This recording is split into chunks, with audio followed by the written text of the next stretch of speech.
السلام علیکم دوستوں، یہ ویڈیو سیاسی بالکل نہیں ہے مگر ایک سیاسی شخصیت کے بارے میں ضرور ہے۔ یہ ویڈیو ہے عمران خان صاحب کے بارے میں۔ صحافیوں کو کبھی کبھار ہی موقع دیا جاتا ہے کہ وہ اڈیالہ میں جا کر عمران خان صاحب سے ملاقات کریں۔ حالیہ ملاقات میں ایک صحافی نے عمران خان صاحب سے صاف اور کڑوا سوال کیا۔ انہوں نے کہا کہ خان صاحب، حالات کچھ ایسے بن چکے ہیں کہ امید کی کوئی کرن نظر نہیں آتی۔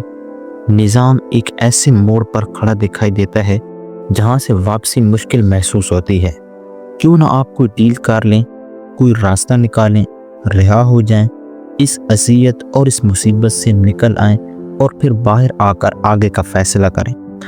صحافی بتاتے ہیں کہ یہ سن کر عمران خان نے چند لمحے خاموشی سے ان کی طرف دیکھا اور پھر آہستہ مگر پختہ لہجے میں کہا، یوسف علیہ السلام جب قید میں تھے تو انہوں نے اپنے ایک ساتھی سے بس اتنا کہا تھا کہ بادشاہ سے میرا ذکر کرنا، مگر اللہ تعالیٰ نے ان کی رہائی کو 6 سال تک مؤخر کر دیا۔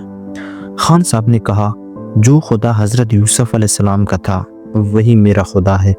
جس خدا کو معلوم تھا کہ حضرت یوسف علیہ السلام ناحق قید میں تھے، اسے یہ بھی معلوم ہے کہ عمران خان بھی ناحق قید میں ہے، اور جس طرح حضرت یوسف علیہ السلام کے لیے صرف ان کا اللہ ہی کافی تھا، اسی طرح میرے لیے بھی میرا اللہ کافی ہے۔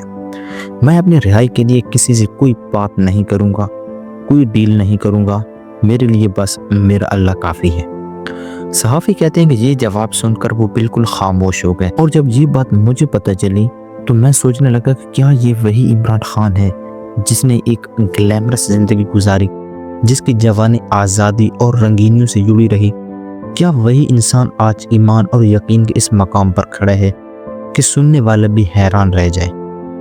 یہاں حضرت یوسف علیہ السلام کا وہ واقعہ یاد آتا ہے جو قرآن میں بیان ہوا ہے کہ جب ان کے ایک ساتھی کو رہائی ملی تو حضرت یوسف علیہ السلام نے فرمایا کہ بادشاہ کے سامنے میرا ذکر بھی کرنا۔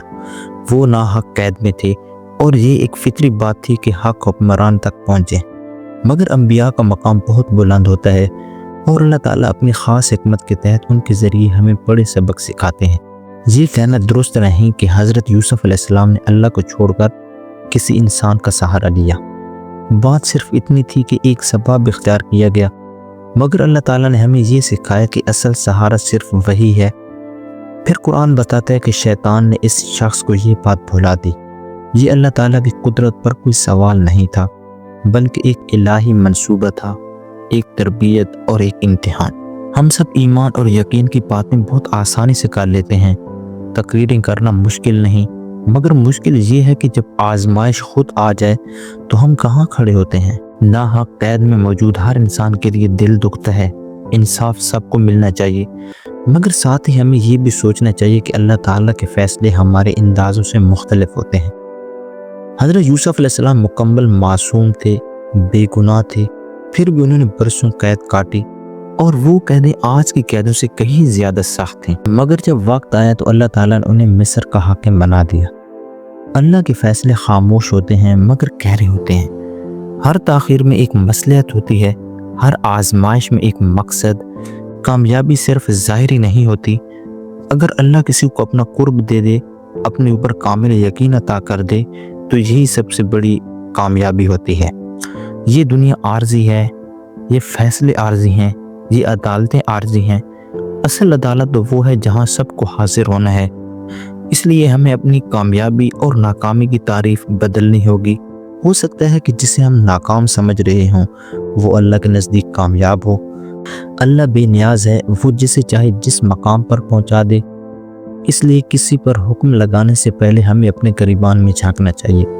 کون جانتا ہے کہ اللہ کی نظر میں کون بڑا ہے، کون محبوب ہے؟ ممکن ہے جسے ہم حقیر سمجھ رہے ہیں اللہ کو وہی سب سے زیادہ عزیز ہو۔